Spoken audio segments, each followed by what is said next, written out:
Ice juice.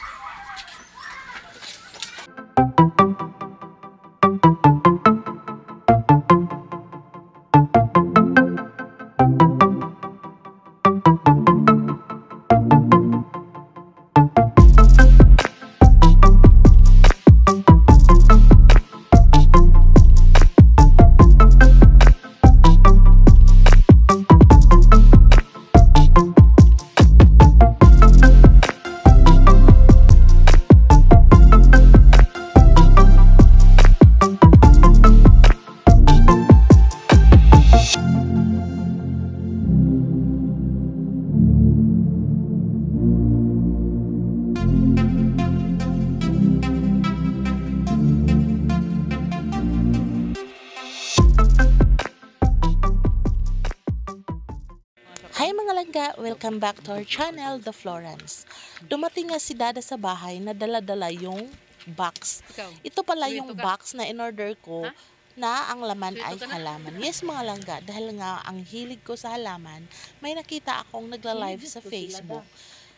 Yung mga binibenta nila ay puro mga halaman. At meron nga akong nagustuhan doon kasi matagal na akong naghahanap ng affordable na ganitong halaman. Ito yung Black Cardinal Philodendron, o diba?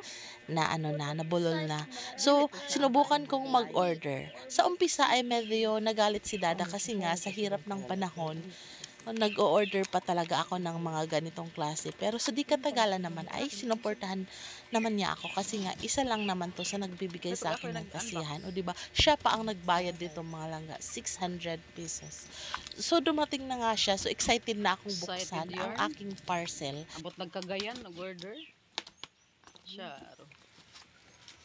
At ayan na nga mga langga, inapunsahan ko nang buksan ang aking parcel. Medyo nanginginig pa ang kamay ko dyan kasi nga sa sobrang excited na makita ko yung aking halaman. Nung mga past few days ay medyo kinabahan ako kasi nga baka hindi totoo, baka scam. Kasi first time kong bumili ng halaman through online. At saka medyo malayo pa talaga dito sa amin kasi nga Cagayan de Oro. At ito na nga nang makita ko nga ay sobrang saya ko at medyo yung mga mata ko talaga kumikislap sa saya dahil nakita ko na yung halaman. Dirahon pa man namin, pa ibabaw. 400. So, pag Dira pa ibabaw ang guniti niya, ikuha ng karton.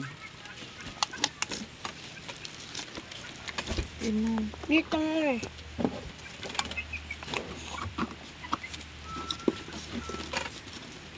Di gani. Ang makapahappy daw niya, ang tanom na lang. So ako, di na. From Cagayan de Oro. From Mindanao. Niabot na sa Visayas. Tay.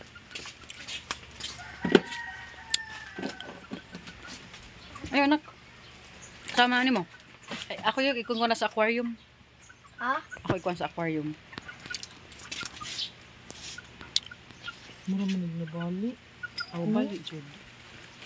Kasi nabali na tanan. Ha? Mayo na gaya ng kabutang. Shield, gudog mayo. Uy, natang-taon pa ito sa kadahon. Tissue na. May tissue. Nga, lima apilang dahon. Usaban ka tissue siguro lang gigamit. At napawaw talaga ako sa ginawa nilang preparation sa kanilang mga tindang halaman. O tingnan niyo naman, ang hirap talaga niyang buksan ng box. Tapos sa loob pa ay nakasal talaga yung halaman. Siguro na nga ay ginawa nila nito kasi sa cargo, hindi naman maiwasan kasi nga isasakay ito ng barko pagkatapos maglaland trip pa, tapos ang grabing kargaming to. So, hindi maiwasan na medyo talaga masira. Kaya ginawa nila ng paraan para hindi to masira. Medyo lang, nakakalungkot kasi nga natanggalan ng isang dahon. Pero okay lang yan kasi isang dahon lang naman. At least okay yung halaman na dumating mga langga.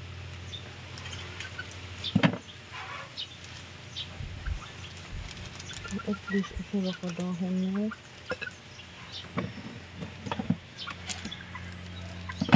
Dako po sa gasto ay kay usa ka tisyo. Tapay kuan. Chadang! Black cardinal. O sabay kalahian dayan na ang imong mga tanom dira. Mama ora man nagkuan. Pamarag nawong. Ang panganlay di. Ang tanggalan na bisag usa ka dahon. Sayang ang usa ka leaves. Dahon ako.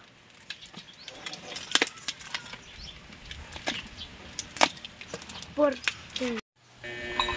At ito na nga siya mga langga. O diba ang ganda niya? Hanggang dito na lang po. Maraming salamat sa iyong panonood sa aming videos. At sa mga hindi pa po nakapag-subscribe, please like and subscribe for more videos. Maraming salamat po sa lahat ng sumusuporta sa aming munting channel. God bless us all and see you in our next vlog. Bye-bye!